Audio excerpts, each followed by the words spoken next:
Hey, William Gilmore here for the screenwritersjourney.com, and it is a roundup of days 47, 48, and 49. Took a little time off, at least from the blog. It's been a sort of a rough couple of days. Was a little down coming into the weekend. I think I was just worn out. I just needed to take some time off. It's been a lot of work over the last 6-7 weeks. And a couple of things just came up going into the weekend that were, I don't want to say disturbing, but it was just rough. Everything from the snarkiness of the forums to learning some stuff about how screenwriters get paid. There's a great article on the web, actually, on the news page on how much screenwriters really make, and it breaks down the process. And if you're not aware of how it works, it's a very, very good read. It'll take a little wind out of your sails, definitely. And then, as you may recall, on day 46, I was talking about one of the forums where a young woman was trying to ask a question and got sort of attacked for asking her questions, and nobody really wanted to give her a direct answer. They just said no, and that's all you need to know, and stop bothering us. And she ended up deleting that post. And someone did yesterday reach out to her and go, hey, if you're still part of the group. So they thought she'd actually dropped out of the group because of the response to her. And it was sort of an apology. But even so, the basic comments were, well, maybe you shouldn't be in this group. Maybe you're not far enough along in your career like the rest of us are. And there are some good professionals in the group. One of the gentlemen who sort of jumped in on that small fracas, it turns out he's a manager, and he actually had some good advice for the young woman and for the rest of us. And a couple people didn't like what he had to say and started jumping all over him and questioning whether or not he really was a manager or not, and if his company even existed. And all it does is it takes a little bit of typing into Google to see who he is. And turns out, yes, he is a manager, and yes, he actually does have a company and is producing films. So probably not a good idea to have attacked him. And so it was just one of those things where it's you know, when you're sitting behind your computer screen and there's a lot of anonymity, or you think there is, and you feel like you can just say whatever you want and just sort of blast it out to the universe, not a good idea, because not only is that young woman going to remember what those other people said, so is that manager. So you got to temper yourself if you're going to go into the forums and comment, and you got to be able to back up what you say. And just because you believe it to be this way doesn't necessarily make it so. There's a real world out there on the other side of your computer monitor. So you got to be aware of those things if you're going to be trying to make connections or not. And simply finding other people who reinforce your own belief is not necessarily a good thing.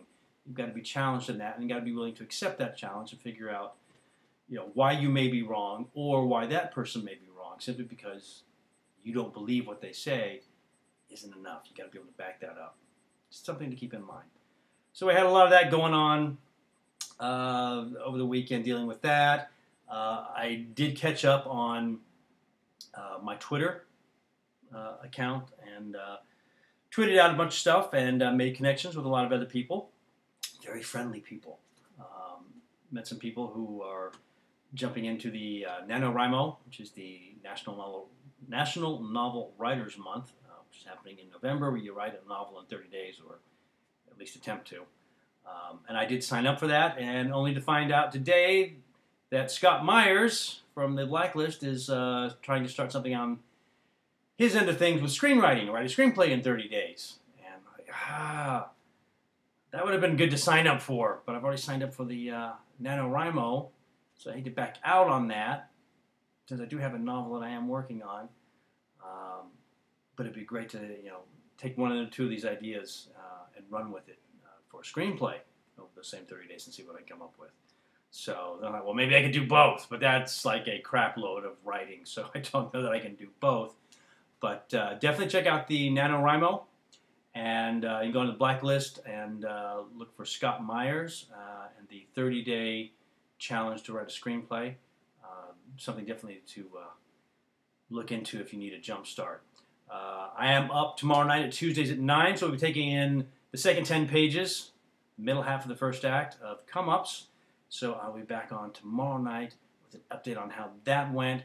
So as the week is getting underway, things are starting to return to normal. I'm starting to feel better about things. Good thing about Come Ups, I did start going through the script over the weekend and start looking at those issues in the third act. And it may not be quite as bad as I was thinking. Things still aren't lining up quite right. But my jump into the end of Act 2, not the break into Act 3, but the break into... Okay, it gets confusing. At around page 85, you should have the break into Act 3, which is where there's a shift, a change, something that spins the story in a new direction, similar to our break in Act 1. But the act doesn't actually end until page 90. And I've got a pretty good end for the act. That's also sort of the twist. So I've got to figure out, do I need to shift that back, the 5 pages, or is it okay where it is? Because the break, that twist, doesn't happen exactly what it's supposed to. It's coming a little late, and it's happening. It's a really good end to the act, which lands just about right. But do I need to have the break, that set up for that twist, and then have the end of the act? It's a little vague with the save the cat method, how precise those have to be. So it may not be quite as bad as I thought it was, and I did come up with a couple of ways to condense things. I haven't actually tried yet. I started to work on about the first 10 pages of the third act, and did some work into some restructuring things, and that seemed to work. So in the next 10 pages, I think I got a good piece that I can take a nice chunk out of, and that should help things. It's all a process. It's all a process. And I already know that once I get through this third act and complete the screenplay, I've already got to go back through and start another draft, because I have to start working on Shep in the early part of the movie to build him up more. And I know that's going to make some changes. So I was really hoping that this was going to be sort of not necessarily the end, but it was going to be a good, if from this point I can start polishing, and I'm thinking there's going to have to be yet another rewrite before I can get to that polishing phase. So we'll see what happens tomorrow night at Tuesdays at 9, and just keep moving forward. That's really all we can do.